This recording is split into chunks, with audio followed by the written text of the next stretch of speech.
And now the news in detail. President Professor Peter Mutharika has commended the Malawi Red Cross Society for its vital contributions to disaster response, food security, water and sanitation, and emergency first aid across the country. Speaking at Kamuzu Palace in Lilongwe during the official launch of the 2026 Red Cross Flag Week, the President praised volunteers for their selfless service and urged Malawians to bolster these humanitarian efforts through donations. Details in this report.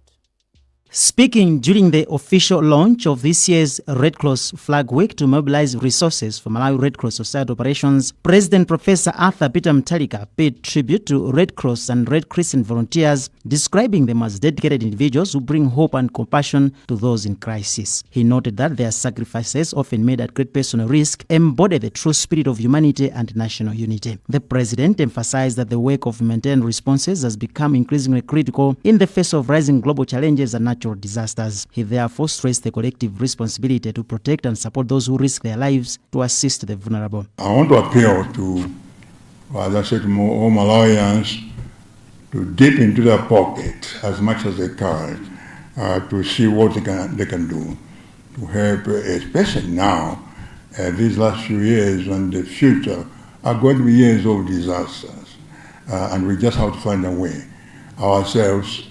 Every country has experienced disasters, so we cannot always depend on other countries. We have to do it ourselves, and so forth. Every country is facing challenges. So we are basically on our own, and we try to do that. As I said, in Dodma and in Department of Disaster, we're trying to do some preventive measures, like flooding perhaps. When I was in China, they took me to an area where it will be flooded all the time, but now they have built dikes, but they're so, it's near Muai, province, are so effective that they reclaimed the land also for farming and so forth, irrigation. We'll try to do that. In his remarks, Malawi Red Cross Society President Innocent Majia expressed gratitude to the government for reinstating financial support in 2018 after a 2-decade hiatus, describing the move as a lifeline that has significantly strengthened the society's operations. This support is a lifeline that strengthens our capacity to respond to disasters, promote health and resilience, and uphold the dignity of those in need. It is a clear demonstration of your leadership, recognition of the vital role the Red Cross plays in complementing national efforts to safeguard lives and livelihoods. Muai, MBC News, Lilongwe. Meanwhile, President Professor Peter Mutharika has assured Malawians that his administration is working tirelessly to resolve current challenges affecting the country as quickly as possible. First of all, let me take advantage of this meeting to say one or two things about fuel. I think the fuel situation has pretty much improved now. It's almost, I think, stabilized, as we promised. Stabilized, to ask people to be patient, as I said. We're working on long-term programs, and of course, I've announced yesterday a 6% drop. Now some people say it's not enough, but it's not mirror. It's a law in terms of the 4 F's. I think food, fuel, fertilizer, and forex. I think food and fertilizer were pretty much managed those. They are now under control. Nobody died of hunger or eating kiteze or nika or whatever. So that one is managed. We have the food security now. And there's no question that this coming year we're going to have a good harvest. So there we're taking control. Fertilizer, we're going to manage differently this year. We're going to start quite early. And that will be taking now forex. That's a challenge because the whole global economy is unstable financially. It's not in Malawi. It's unstable, so it will take some time. In 2014, when we came in, the economy was in doldrums. It was about 12 months to stabilize, 12 to 18. Now the economy is worse. than it was then. It may take a little bit longer. So I want to ask people to be patient, especially some disgruntled politicians, so-called leaders, who are, I think, trying to create an unnecessary disgruntlement. That we'll work on this. We're working on it with our partners, both private and public, and international and domestic. And in due course, we'll solve the problem. I can assure you that. President Professor Arthur Peter Mutharika and the First Lady, Professor Getrude Mutharika, say they are saddened with the passing of former President of Botswana, His Excellency Festus Muai. In a statement, the first couple said it will remember late President Muai for his leadership towards economic development in the Republic of Botswana and his invaluable contribution to the African Union and the Southern African Development Community SADC, and for his strong passion towards the region's economic integration and stability. The statement further says President Mutharika and the First Lady joined President of Botswana Advocate Duma Gideon Boko, the former First Lady Madame Barbara Jema Muai, and the bereaved family, the government and the people of Botswana in this very difficult time as the nation of Botswana mourns its icon and father. Meanwhile, former Malawi President Dr. Bakili Muluzi has also expressed sadness over the death of the former Botswana President Festus Muai, saying Africa has lost a statesman of the highest order. In a statement, Dr. Muluzi said the late Muai was a great man, not only for Botswana, but for the entire continent. Dr. Muluzi further said he had the honor of knowing the late Muai personally and privileged to have worked with him when the two were serving their respective nations. According to the statement, the late Muai was a leader of rare integrity. Dr. Muluzi therefore said he is extending his most heartfelt condolences to the late Muai's wife, daughters, and the entire Muai family, the government and people of Botswana. First Lady Madame Professor Getrude Mutharika has encouraged members of Lions Club International to continue supporting the underprivileged.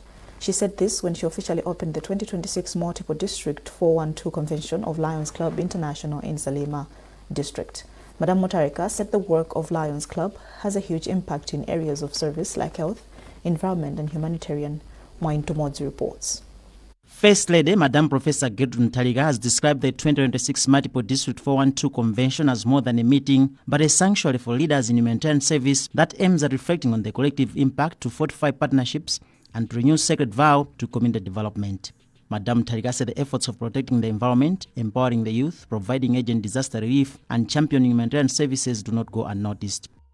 The impact of Lions and Leo's work across our 4 countries is immeasurable.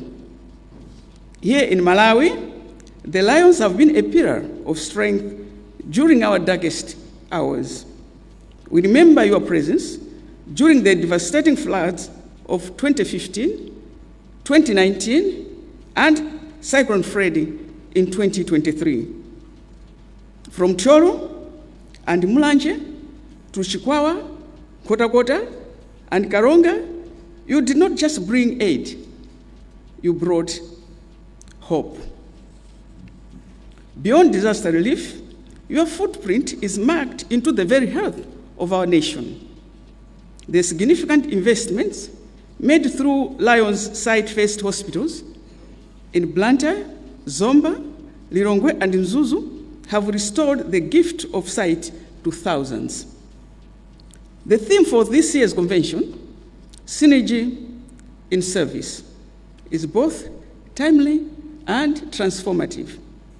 It reminds us that the effects of an individual act of kindness is not as strong as when collective action is done. On his part, past International Director of the Multiple District 412, Lion Hastings Chiti, saluted the First Lady for establishing the Beautify Malawi BEAM Trust. He said by establishing BEAM, the First Lady has shown that she has a heart to uplift lives of the underprivileged.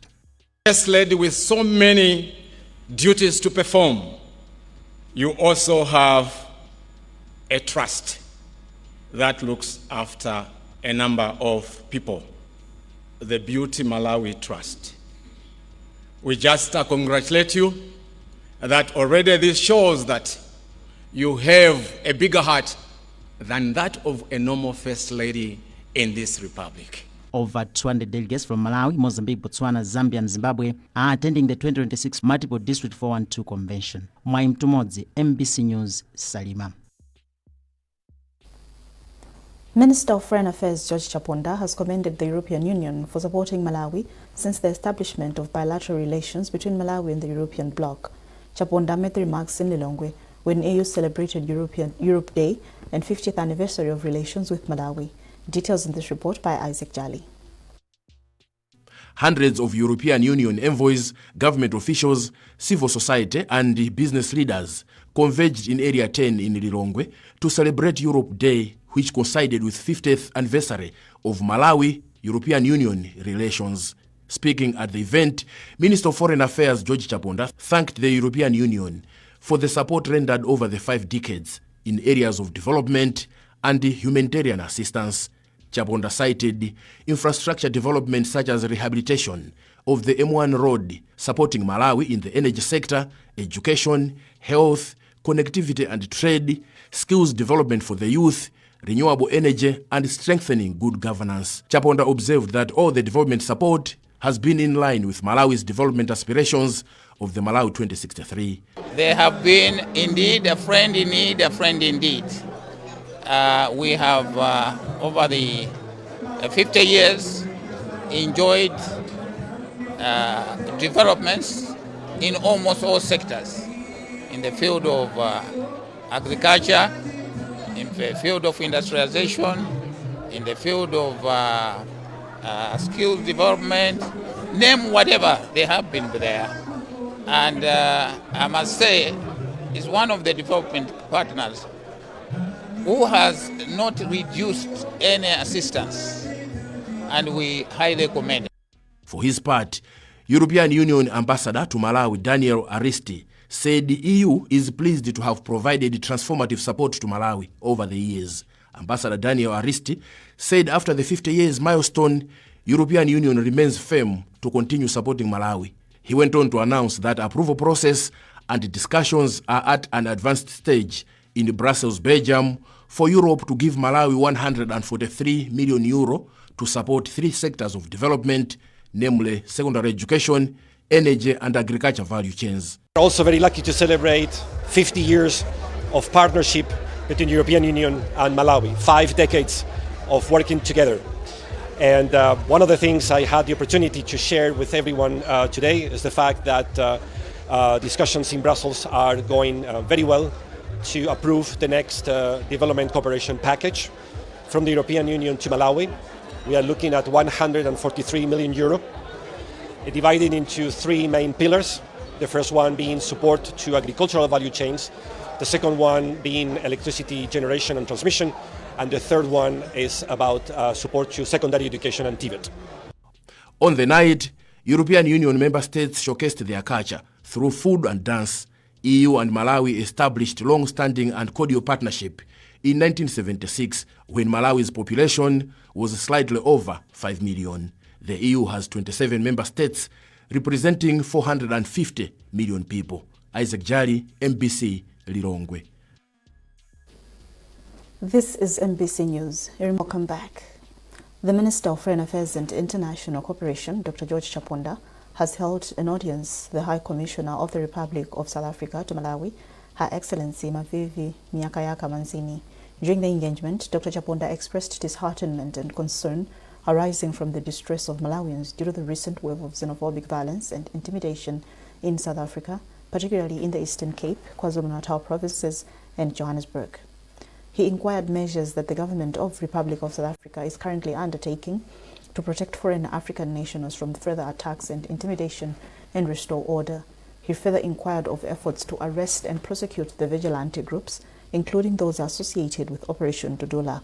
He, however, noted with regret that the situation in South Africa has already compelled the government of Malawi to activate emergency repatriation plans for an initial 600 nationals, as well as the deceased and survivors of a fatal accident in the Republic of Zimbabwe who were fleeing from South Africa.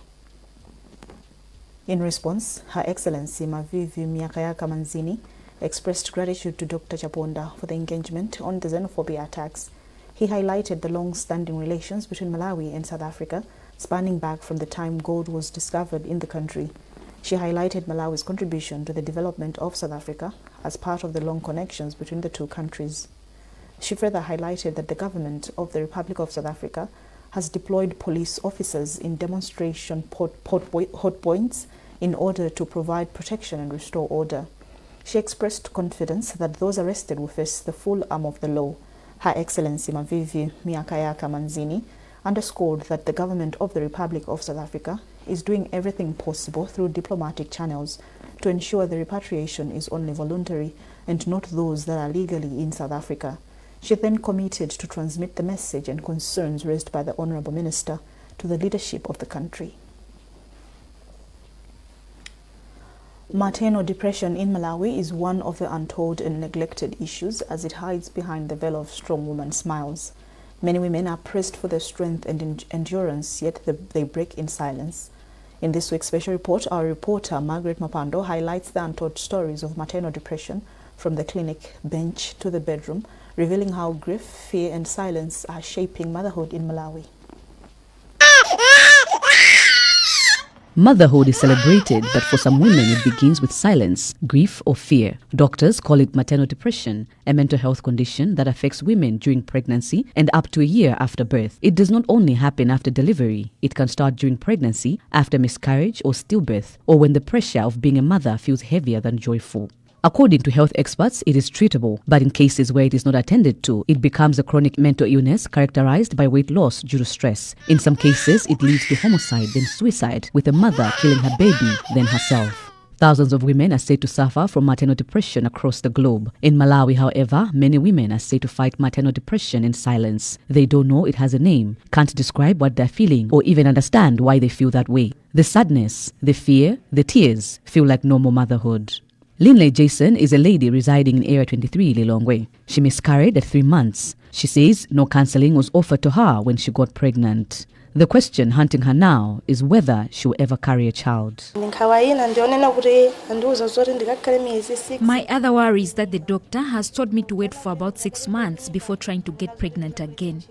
And to prevent pregnancy during this period, they have advised me to use contraceptive methods. However, I have heard that most of these methods are not good for women. It is my wish, as well as my family's wish, to have a child.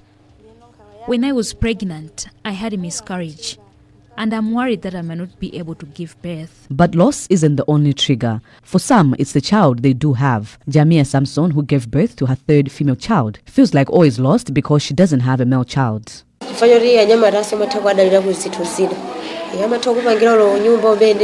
One can rely on a male child to support a family financially. But when one has female children, they tend to get married and get controlled by the husbands. And you cannot rely on them to have a family. And that's my worry. Then there's fear of losing oneself. Eliza Joseph, who has given birth to her 4th child this year, says she fears her business will be slow as she won't be able to handle it for months after childbirth. We meet with a lot of challenges when we give birth. I'll give an example of our business. Personally, I sell food, and one has to wait first at least 4 months before going back to the business in order to take care of the child. As it stands, no one can buy food from us. Favor Piri suffered from postpartum depression, which occurs after childbirth. She says at first she didn't know what was going on with her. Lucky for her, she sought medical help after finding out. Piri says spousal support is crucial during this period. Postpartum depression is real, and despite women knowing it, their partners also have to be supportive. They also have to be taught. So I would urge men to learn to understand their women when they give birth, that these things are real, and they should be more supportive and understanding that your life changes completely, and we need you to help us. A mental health nursing officer at Baila Hospital, Nelly Gogoda, says most women do not report when they are going through changes during pregnancy. She says currently the Ministry of Health and Sanitation is disseminating information on maternal depression, urging women to open up in order to get assistance. Currently, the district of Baila is in a progress of training every health worker to be able to assess a mother